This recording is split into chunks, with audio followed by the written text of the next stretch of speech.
In a world of kings, lords, and ladies, the Shire stands as something of an anomaly. It has no king, no lord, no real master, no real government. Which begs the question, in such a dangerous world, how does the Shire survive? How does it run on a day-to-day basis? In this video, we'll look at how the Shire was governed on a historical basis and at the end of the Third Age, and what might have influenced Tolkien to create such a place. Historically, the Shire hasn't always been leaderless. After around 600 years of wandering, broken up by brief settlements in places such as Dunland, Rhudaur and Bree, the Hobbits entered the Shire in the year 1601, led by the brothers Marco and Blanco. The Shire had once been a fertile breadbasket for Arnor, but the waning of Arnor's population led to it being deserted and used as a royal hunting ground. The Hobbits successfully petitioned King Argaleb II of Arthedain to settle the lands, on a number of small conditions. Acknowledge the lordship of the King of Arthedain, maintain the roads and bridges, and aid any of the king's servants that entered the land. In this sense, the Shire did once have a king, although in saying that, the Shire seems to have had a great deal of autonomy. Despite their autonomy, they did contribute to Arnor's final battles. To the defense of Fornost, they sent a company of archers, none of whom ever returned. The Shire was apparently overrun during Angmar's final invasion, although it seems to have survived relatively intact and was liberated rather quickly. Afterwards, they sent another company which participated in the Battle of Fornost. This company presumably met a better fate. With the fall of Arnor, the Shire no longer had a king. Interestingly enough, the Hobbits seem to have looked upon the kings fondly, and for many generations, the Hobbits were always on the outlook for the return of a king. In the meantime, the Hobbits created the position of the Thane to fill the void. In the essence, the Thane was supposed to be a military leader, concerned with the mustering of the Hobbitry in arms, if there was a need for it. However, the Shire was rarely threatened thanks to the watchfulness of the Dunedain Rangers, thus the Thane eventually became something of an honorary hereditary position. At first, the title of Thane was held by the Old Bucks, but after they relocated to Buckland, the position passed to a prominent family known as the Tooks. At the time of the War of the Ring, the Thane was Paladin Took II, father of Pippin. The gradual relegation of the Thane to an honorary role necessitated the creation of a new role that was more focused on civil administration. Thus, sometime after the fall of Arnor, the Hobbits created the role of the Mayor of Mickle Delving, or the Mayor of the Shire. But it should be noted that the Mayor wasn't really the ruler of the Shire either. It was mostly a ceremonial role, an official who had the prestigious task of presiding over banquets. However, the Mayor did have some other responsibilities, the management of both the messenger service and the watch. As far as we know, the messengers and the watch were the only two governmental services in the Shire. The messengers are exactly what you think they are. They're a postal service, not much else to it. The watch are a little more complex. They're split into two groups. The first group are the sheriffs. They're basically the Shire's police. But given the Shire's extremely low rate of crime, they're often more concerned with wild animals than people. In fact, across the Shire, there are only 12 sheriffs, 3 in each of the 4 farthings. It's not a lot of police for a country that's basically the size of modern Slovakia. The other group are the Bounders. They're a much larger force whose job is basically border security, keep away strangers who have no reason to be in the Shire, and if need be, dangerous animals. But a tiny police force, border force, and a postal service isn't much in the way of governmental organisations. So how does the day-to-day of the Shire actually work? Well, despite being something of a unified country, much of the power in the Shire lies with the heads of the prominent families. Many of these prominent families traditionally had their own lands, such as the Tooks, led by the Thane, largely presiding in Tuckborough. Another example is the Brandybucks, led by the Master of Buckland, largely presiding in Buckland.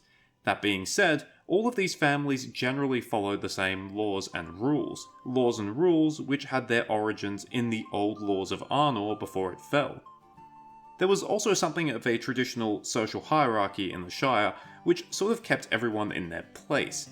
As I just mentioned, the prominent families such as the Brandybucks and the Tooks were something akin to noblemen or landed gentry. They owned the land, and hobbits from less prominent families were generally the ones who worked it. For example, Bilbo and afterwards Frodo owned Bag End, and the Gamgees, Hamfast, aka the Old Gaffer, and Samwise were the ones who worked it. That being said, the class system wasn't so rigid that there was no ability to advance, as later evidenced by Sam's meteoric rise in the Shire after the War of the Ring, which eventually led to his descendants being named Wardens of the Westmarch. The reason this all worked rather well, and that the Shire seems almost like a utopia, is thanks to the nature of hobbits themselves. They're generally kind-hearted, generous, and were mostly concerned with the growing and eating of food. In most cases, they weren't really ambitious, and wealth and power didn't mean a lot to most of them. Although not all hobbits were naturally good-natured, those that weren't were generally kept in check by societal pressure. The Shire was a place where there was an unwritten rule that you were expected to conform, essentially being a proper hobbit. Those that didn't conform were often labelled as queer, in the old usage of the word. All that being said, this system was not perfect. In fact, it had a very major flaw, that being that the hobbits and the Shire were not well equipped to deal with a crisis. The hobbits relied heavily on the Dunedain Rangers, even if they didn't realise it. This was mostly for defence. The Rangers prevented most dangers from entering the Shire, although, to give credit to the hobbits, they did once fend off an orc invasion, largely thanks to an exceptional individual known as Bandabras Took. But other times they weren't so capable. For example, the long winter paralysed the Shire, and despite the aid of Gandalf and the Rangers, thousands allegedly starved to death. They also suffered during the Great Plague, whereas the rest of Arthedain got through relatively unscathed, and they also suffered an invasion of White Wolves during the Fell Winter. But perhaps the biggest flaw in the Shire was revealed during the War of the Ring, when Lotho Sackville Baggins, the rare ambitious hobbit, effectively took over the Shire from within. Lotho used inherited wealth to buy up significant land and assets in the Shire so that he could get even richer exporting goods to Isengard. This led to shortages in the Shire. There were no real laws or central authority to stop Lotho, and when individuals started complaining, Lotho brought in mannish mercenaries, in reality Saruman's lackeys, into the Shire to protect his shipments, and over time this turned into a full-scale military occupation. Apart from a few pockets of resistance, such as the Tooks in Tuckborough, and initially a small band led by Fredegar Bolger, most hobbits simply accepted the new regime, and some such as Ted Sandyman used it as an opportunity to advance themselves. That being said, minus a few occasions, the Shire was one of the best places to live in Middle-earth. So what actually inspired Tolkien to create the Shire? Many places in Middle-earth are vaguely inspired by places in our own world, but Tolkien was quite explicit when it came to the Shire, stating that it was very much inspired by rural England, specifically as mentioned in letters 230 and 235, that it was based off rural Warwickshire around the year 1897. Tolkien himself had lived in a place called Sarehole, historically in Worcestershire, but later transferred to Warwickshire. Tolkien had this to say about Sarehole. It was a kind of lost paradise. There was an old mill that really did grind corn with 2 millers, a great big pond with swans on it, a sand pit, a wonderful dell with flowers, a few old-fashioned village houses, and further away, a stream with another mill. I always knew it would go, and it did. The last sentence is especially sad, and it makes you understand why the scouring of the Shire is such an important part of the books. The Shire could not be untouched by war forever, just as Sarehole could not avoid the side effects of industrialization forever. We can also see how the Shire was influenced by Tolkien's political views. I am loath to bring things like this up, especially because of how often Tolkien's views are misrepresented. He was a bit of a weird guy with views that don't really neatly fit into any modern political scale, but in the context of this video it does make sense. In Letter 52, written to Christopher Tolkien in 1943, Tolkien states that he increasingly leans toward anarchism, the abolishment of the state. He also says his favour for unconstitutional monarchy, but that a perfect king is a king that doesn't really care about being a king. They have absolute power, can use it, but have no desire to use it. It was during the late 30s and most of the 40s when Tolkien was actually working on The Lord of the Rings, and you can see this weird anarcho-monarchism bleed into his fleshing out of the Shire.